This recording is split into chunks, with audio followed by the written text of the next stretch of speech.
hearts race, and the crowd goes wild. All across the nation, the Dirt Track Warriors duke it out for what matters the most: the trophy and the glory. This is Gas and Glory, presented by R&R Enterprises. And welcome back to Gas and Glory, the place where we talk about what matters the most. It's the trophy and the glory. Kyle Luters and Neil Quick joining you from the studios here at R&R Enterprises. And Neil, what's going on today, my friend? You looking like you're doing pretty good. You really do. You really do. Doing good. Just extremely busy and excited about some of the things that's going on, man. Well, we got a lot to talk about today. It was a phenomenal weekend for Team R&R, folks, and we kick things off with Joey Saldana dominating the World of Outlaws STP Sprint Car Series event at Jackson Speedway. Neil, this was a phenomenal performance. It was a clean sweep of the event, quickest in time trials, won his heat race, won the dash, won the feature, and oh, by the way, he led all 30 laps of that feature. That's sheer domination. No other way to slice it. Yeah, they had one of those nights that everything came together. I mean, you got to have a little bit of luck and a lot of success, and it all come together for them that night, put it together. And that's certainly a good night for a team like that to have. There was something that was very interesting pointed out to me not too long ago about the modern motorsports team. A lot of people think that just because you can run in the top 4 or 5 of the World of Outlaws STP Sprint Car Series points, that you've got just an unlimited budget, motors out, the yin-yang, this and that. This modern team is only doing this really with a couple of motors that are not maybe the most brand new. They're out there killing these guys some nights with equipment that's, you know, maybe not what you would expect they would have. Well, I think the equipment is probably just as good as what some of the other guys got out there. They might not have an overabundance of it. I mean, you can't compete basically on the World of Outlaws without having good equipment, especially being a single car team. I mean, I think that's proven. And what he was able to do at Jackson, you know, to equate this to your terminology, and I know this will make you smile a little bit. It was like hitting for the cycle. It really was that complete performance. Yeah, it was. He started from the beginning, and I mean, you go out and you set quick time and win your heat race and take it to the feature and the dash, and I mean, it's hard to put together one of those nights, but man, it's definitely rewarding at the end of the night. And Neil mentioned that quick time, his 12th of the season. That is pretty phenomenal as well too. We could launch into our debate about quick times again, but we'll table that discussion for another day. How's that sound? Yeah, I think that would be a good thing. Moving right along, Rico Abreu wins at Lawrenceburg and grabs the 2014 Indiana Midget Week title. And Neil, his performance during the Indiana Midget Week was simply phenomenal. He never finishes worse than third in the 4 events that they had. He had a pair of thirds, a second, a win, and a couple of quick times. Keith Coons Motorsports, the team he drives for, won 2 of the 4 events, with Christopher Bell winning at Bloomington Speedway. But here's the kicker to all this. Rico Abreu's coming off a broken collarbone. These 4 races were his first 4 back in the car after that accident a little bit earlier this year at a Power I event up in Wisconsin. The man's like bulletproof, I'm telling you. Yeah, usually one of those nasty crashes, when you take one of those, that takes a little bit takes a little bit off of you time-wise. But you've experienced that, haven't you? Yeah, you got to shake out the cobwebs a little bit once you get back in those cars. But that's impressive, coming back and putting in the performance that he did. But it's Rico, man. It is Rico, and we have his new midget shirts as well as Wing Sprint Car shirts available now over at www.r-rracewear.com. Those things have been selling like hotcakes, so be sure to get yours here pretty soon. They're only going to get more and more in demand as we continue to get the summer months rolling, and I expect that he would have much more success as we continue on. Yeah, I think it's going to continue, and really excited to see what Rico does in the future, his plans as he's moving forward, especially going into next year. But, yeah, Rico keeps putting up wins, and definitely after that tumble, luckily coming out of there kind of pretty unscathed with just a broken collarbone. That was a nasty looking wreck. He went end over end, and we're going to get the chance to talk to him about that here in just a little bit, as he is our guest this week on Gas and Glory. We're very excited about that. But before we get to that, we want to give a big tip of the cap to Gateway Motorsports Park. Neil, they had a huge weekend. Bobby Santos won the USAC Silver Crown Gateway 100, and then later on that night, NASCAR was back in St. Louis as the NASCAR Camping World Truck Series Driving for Linemen. That's got to be one of the coolest names for a race I've ever heard. Yeah, that's pretty Pretty cool. That was won by Darrell Wallace. So that was a pretty good one, and there was even some controversy at the end of that one, some guys getting spun off of turn 2. But the big story is that was a big, big weekend, big day for that track in general. Just how it happened to be that it was on Father's Day weekend, which I think helped out. Well, all the folks that are over there that have put it back together and put Gateway back on the map, getting racing over there, especially NASCAR racing, and having USAC come over there with the Silver Crown cars, that's a big hats off to them guys. A lot of work that's went into that, and that place is phenomenal looking at what they're doing. I know they've got the new Gateway Carplex and had some great-looking apparel out there this weekend, too. Yes, they did, and that was courtesy of some of the fine folks here at R&R. Neil working very hard. Ryan Ruff, another one of the salespersons, working very hard to make sure all that happens. And we would like to congratulate all of the Team R&R drivers on an awesome weekend. And, you know, each week we only get the opportunity to talk about a few of the folks that we get to work with.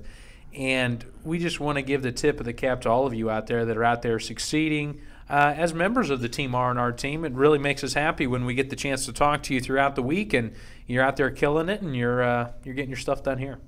Yeah, it's very cool, and very appreciative to the drivers and teams that continue to use this as getting their product out there, and really excited and really just impressed by the art that comes out of the folks in the art room in here that keep things going real well. Yeah, I forgot to tell you, I'm getting ready to transfer. I'm going to become an artist. Oh, are you? Yeah, yep. I thought you already were. I have finally gotten to the point where I've gotten my stick figure designs down to a true science. I'm ready to start cranking out designs. I thought I did too, but they kicked me out after a few stick figures. They kicked you out. I think that was for other reasons they kicked you out of the art room. Oh, okay. Yeah. Well, ladies and gentlemen, coming up next, we have a very special interview with Rico Abreu, and we're going to roll that for you right now. And at this time, we'd like to welcome in the driver of the number 97 Keith Kunz Motorsports Toyota Racing Developed Midget from Rutherford, California, the 2014 USAC Indiana Midget Week champion, Rico Abreu. Rico, thanks for joining us today, and welcome to Gas and Glory, my friend. Thank you, guys. All right. Well, first off, congratulations on a phenomenal Indiana Midget Week. You didn't finish lower than third. You were never off the podium all week long, bud. But you came back from a broken collarbone at Angel Park in late May. And we'll throw that video up now so the folks that are watching this on YouTube can see that.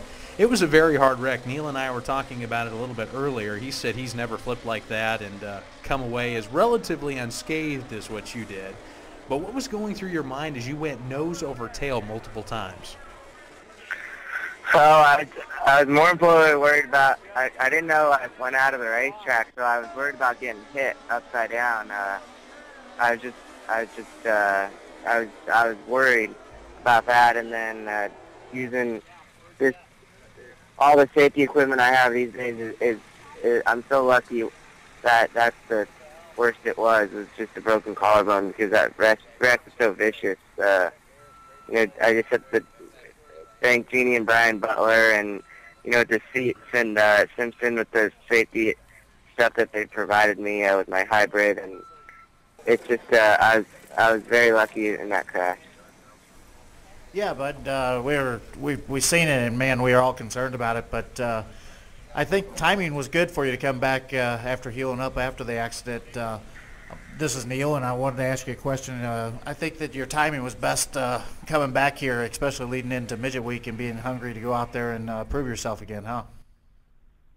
Yeah, definitely. I sat around on my butt for 2.5 weeks, just wondering when I could race. Yeah. when I could race, and I went to the doctor a couple of days before I ran Midget Week, and he said I was going to be all right. So I had a surgery done on my collarbone and had some plate and screws put in just to speed the healing process up. And he said in order for me being able to race, I had to get it fixed, and or else I would have had to wait 6 weeks without doing anything. And the doctor I was with in Indianapolis is one of the top-notch guys, Kevin Scheid, and he takes care of all the IndyCar guys. He took really good care of me and made sure everything was right. And it was pretty special that I was able to come back so quickly and be able to race in a good week. Yeah, it definitely was. But talking with Rico Abreu here on Gas and Glory, and Rico, you've had an amazing 2014 so far. Almost 10 wins in a wing sprint car, 5 more in the midget.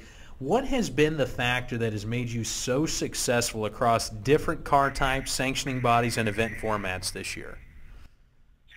I just think being surrounded by the right people. With my sprint car stuff, I have Paul Silva, and he's such a smart guy, and Trevor Canales, he helps us out, and it's just a good combination, and it just clicks on the sprint car side. And the midget side, Keith Coons' cars have been so fast lately, and he just has them.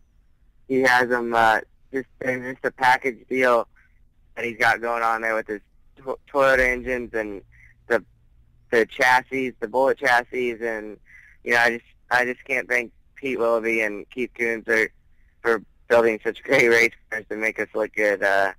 It's being able to go back and forth from the sprint car on the midget and to come out home to California and to run the sprint car in the Midwest is boosted my experience level just because I'm racing with such great competition and the Outlaws and the USAC guys, and just bouncing back and forth is just keeps pushing my experience level up, and being able to do that both in the same weekend is pretty special, and it just helped me out a lot, and I just got to keep plugging away.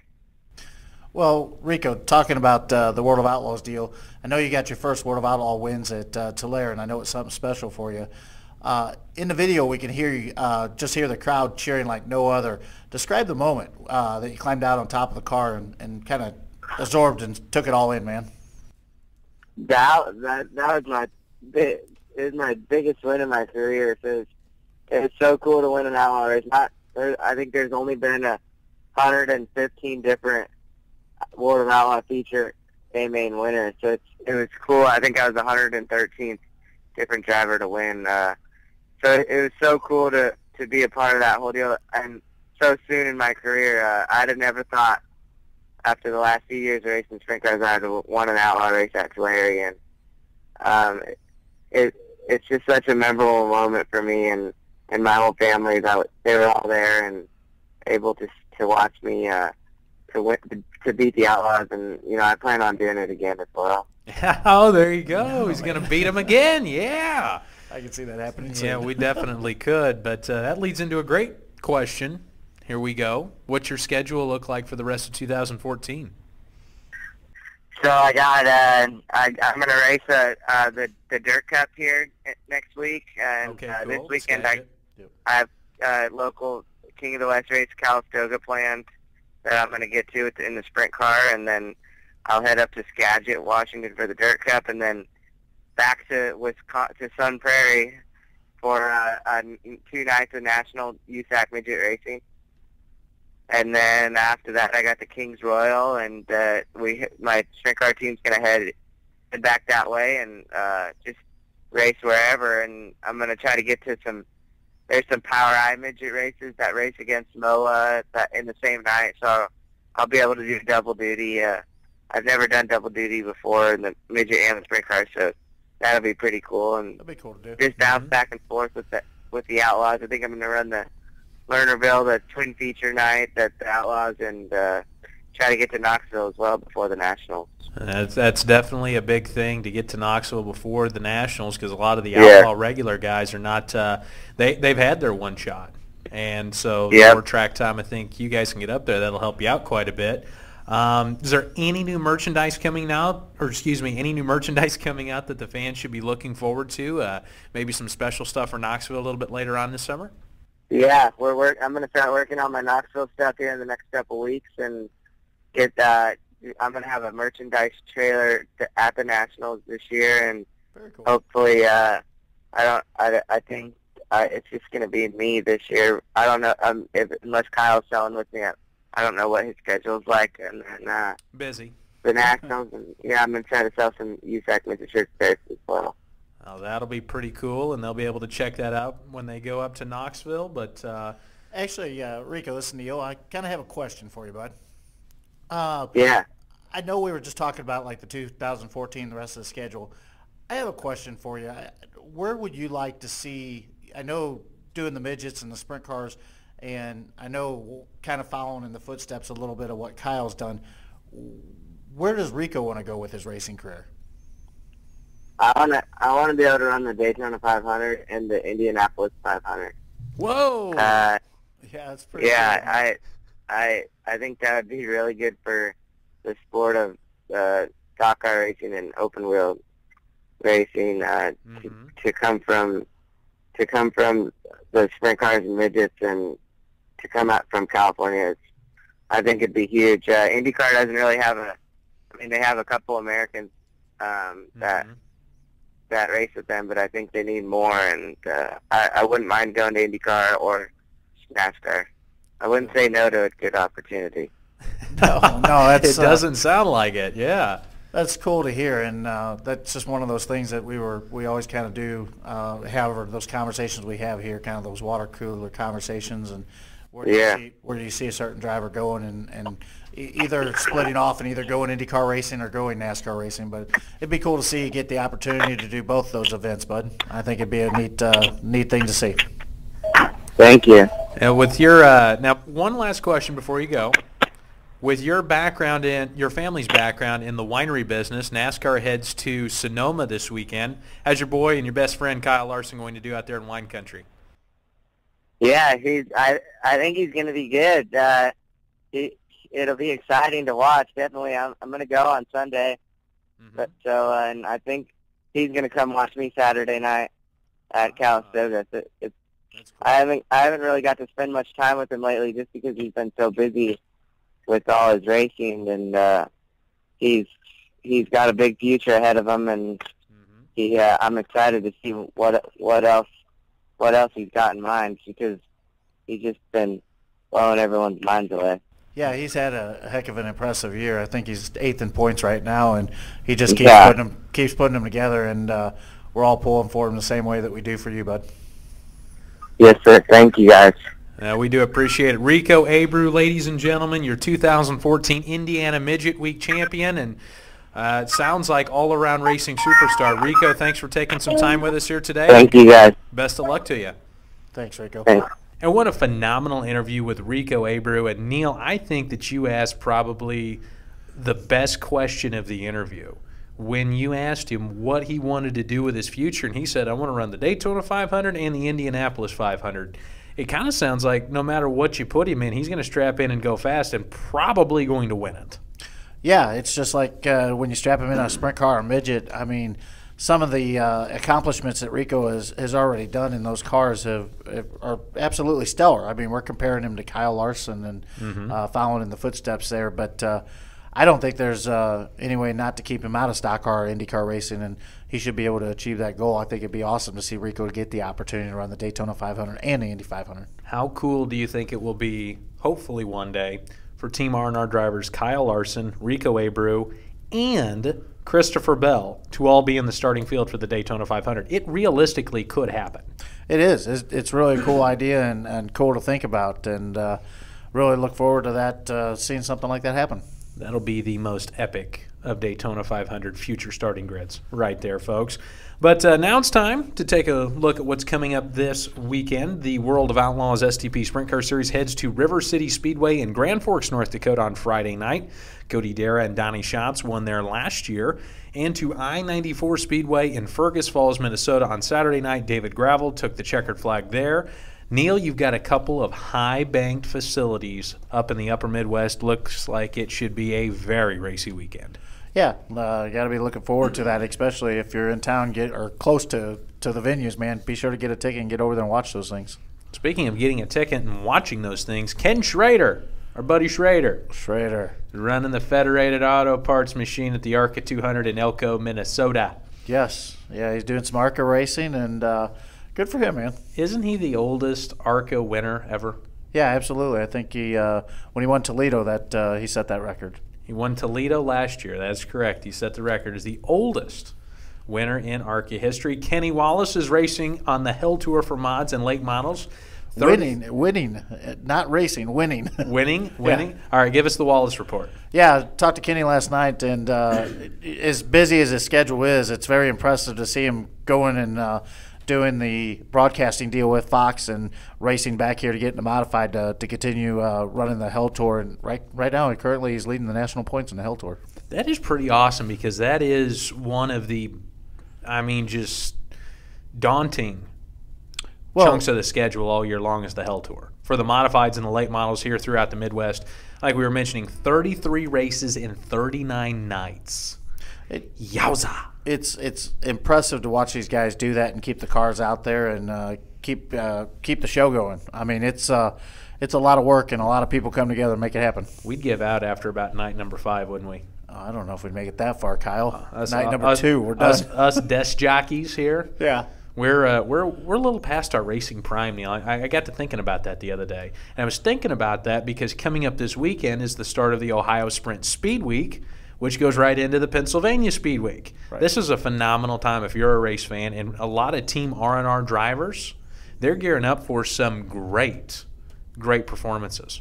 Yeah, got some great racing coming up, PA and Ohio sprint car racing, and the Outlaws continue to go to some neat venues coming up, especially up there in that Minnesota area up there. Mm-hmm. And, it's good racing all the way around. And that's a preview of what's coming up this weekend for the Team R&R drivers. And now it is time for one of my favorite segments here on the show. It's time for Squeal or No Squeal. I'm glad it's your favorite, Kyle. Each and every week we ask 3 questions here, and we give our opinions. They're racing related. We have a very special guest this week asking us the questions. One of our very, very fine associates here at R&R Enterprises, Lindsay. We call her Chip, though, because she's always on the rev limiter. Lindsay, how are you doing today? Great. How are you guys? We're doing phenomenal. Neil, how are you doing? Tell Lindsay how you're doing. We're doing wonderful, Lindsay. As you can tell, Lindsay, this is one of my favorite parts of the show. Yeah. He just loves arguing, I'm telling you. But Lindsay's going to read off our 3 squeal or no squeal questions, so we'll kick those off now. Alrighty. The Knoxville regulars served notice to the Outlaws that they will be tough to beat, as 3 of the top 5 in time trials were non-travelers. Squeal or no squeal? Squeal. You're going squeal on this? Yeah, I'll go squeal. Okay, why? I mean, how can you not? I mean, it's the Knoxville regulars, man. They can come out and pull out a win against anybody on any night, and same thing with the Outlaws. I mean, it's a 50-50 deal, and those guys up there could be considered outlaw drivers on a weekly basis. I mean, they're that good. Well, I'm going to go squeal with that as well, too, because what is one of the most important things that you have to do on your qualifying night at the Nationals? Qualify. Qualify is so important up there at Nationals. Because it's a points-based system. Absolutely. The number of points that you accrue throughout the night is going to determine that. And if you set quick time on your qualifier night, max points right there. You're set up in a good position for that. So that's why I'm going squeal on that one. The Knoxville regulars, they're going to have it figured out come August. Looks like they already got it figured out now. Yeah, first time I think we've agreed. You think? Yeah, it's been a while. It's been a while. We're ready for the next one. I'm sure we'll fight over this one. Rico, will he take a big race this year? Example, Kings Royal or Belleville Midget Nationals. Squeal or no squeal? Go squeal on this. Okay. I mean, how can you not? I mean, Belleville Midget Nationals, this kid just came out of the Indiana Midget Week. Didn't miss the top 3. I think he's got some big wins. I think not only we're talking maybe possibly 1 win, I mean, we might see 2 or 3 more big wins. I'm gonna split the question. Okay. I'm gonna say squeal on something like the Belleville Midget Nationals. You think has just a bit more success with the midgets? You didn't say we could squeal on one part and not on the Well, other I just part. made that rule up. Squeal, if he wins a big event, yeah, he's going to win the Belleville Midget Nationals. Okay, we're going there. Okay, so Squeal on that. Now, the King's Royal, a wing sprint car event like that, that's a bit of a tougher call for me. I mean, he won at Tulare, but how many laps has he had around Tulare? That's been true. A track that he grew up being on. a West Coast track that he grew up on, I agree with that 100%. But, I mean, again, he's really still relatively new in the wing sprint car scene. So, you know, he might show up and surprise us. I'd love to see him do it. You know, we saw Kyle Larson win a prelim night, or excuse me, win Friday night at the Nationals last year. It can be done. But what I'm saying here is that I think, you know, I will say Squeal, he'll win a big event. I don't think it'll be a Kings Royal or a Knoxville Nationals. Well, that's when we should have changed the question to what particular event. Oh, that's here we you, go Kyle. again. Here we go again. You're splitting atoms at this point. No, you were splitting atoms, actually, I think, on this question. You're splitting events. Oh, my gosh. I think we have one more here. Alrighty. Live or pay-per-view videos? Which events are better for an alternative for broadcasts? So what you're asking is, are live pay-per-view events online a better alternative than being broadcast on television? Correct. Squeal or no squeal? Well, my question is, how are we proposing this? Is it better for the track and the race venue, or is this for the fan that's sitting and watching the races? This is the fan who's sitting and watching the race. Yeah, listen to Lindsay. Listen to the chip. So you're telling me I'm going to spend $29.95 and be happier than a race that's broadcast free on TV, on national TV. Hey, but don't you have to spend money to get that channel in your cable package every month? Yeah, but most national channels, CBS, ESPN. Are sprint car races on Sprint those car channels? races were on ESPN will be ruling right now. Okay, so you got to give me squeal or no squeal here. I'm going no squeal. Pay-per-view events are not better alternatives. Live pay-per-view is the way this sport is going. Oh, I'm not saying it's not the way it's going. And I'm going to say it's better than being broadcast on TV. Why? Because you can watch. It's easier to put together a live event than to have a TV truck come out there with all the things that are associated with that. Okay, you're going to be able to have more live pay-per-view video events than you will be able to have broadcasted TV events. And let's face it, people are watching on phones, tablets, and computers. How much stuff do you actually watch on your TV anymore? Well, I agree a little bit to that, but still, I mean, as a fan, I think that my idea of being able to turn on the TV and seeing a weekly racing series that's on bi-weekly, every week, or a show, that's a heck of a lot better than paying $10.95 to watch 3 races in the next 3 weeks and have $30 invested in races. I would rather invest $30 for 3 races than I would to spend $50 a month to have a cable package where I had to have that cable package in order to get that channel that the races are on. Well, my question to you is that channel comes with a cable package, and my other What's your cable bill? I can't even say on here. I'm so embarrassed. It's a lot. Okay, all right. But I have kids too. Okay, so there you go. Let's do this. I was shopping around the other day to get the cable package with MAV TV in it. $120 a month. Okay.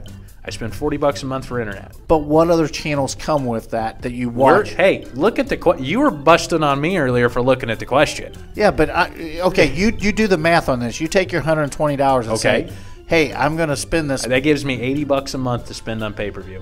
That gives you $80 to spend on races a month. Mm-hmm. It's a lot of racing on pay-per-view. Well, if I'm a race fan. What the other downfall... And it's live. It's not tape delayed. Well, okay, the other downfall is the quality that you get for that.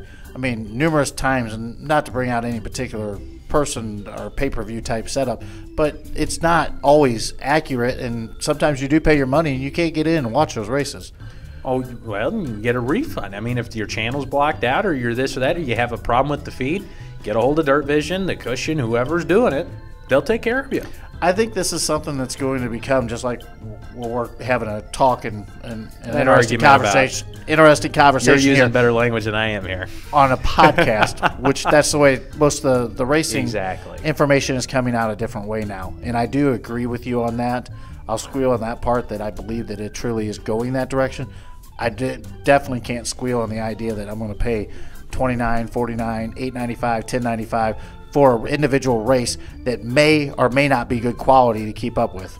I'm telling you, I hope you're not setting the pricing structures here, because you're throwing a lot of numbers at me right there, Mike. Well, tell me, I mean, what race are we talking about? How much is a Okay? Well, yes, like a different Dream or a different races. Knoxville Nationals type deal. I mean, there's definitely different price points put onto this. And if you're paying for races a year, it could stack up as much as you're paying for your cable bill, to be honest. Well, it'd be something that we'd have to work out the math a little bit more. But that was Squeal or No Squeal for this week, and we'd like to thank Lindsay, the Chip, for coming on in here and helping us out Good today. old Chipper. Yeah, thank you very much, Lindsay. You are more than welcome. And we want to thank you guys for tuning in to Gas and Glory. And remember that you can pick up some phenomenal race gear over at www.r-rracewear.com, the web's largest store for dirt track racing apparel and merchandise. On behalf of everyone here at R&R Enterprises, he's Neil Quick and I'm Kyle Luters, and we'll see you next week. You've been listening to Gas and Glory, presented by R&R Enterprises. All rights reserved. Please visit the web's largest sprint car store today at www.r-rracewear.com. The views and opinions expressed in the show are the host and guest alone and do not directly reflect those of R&R Enterprises.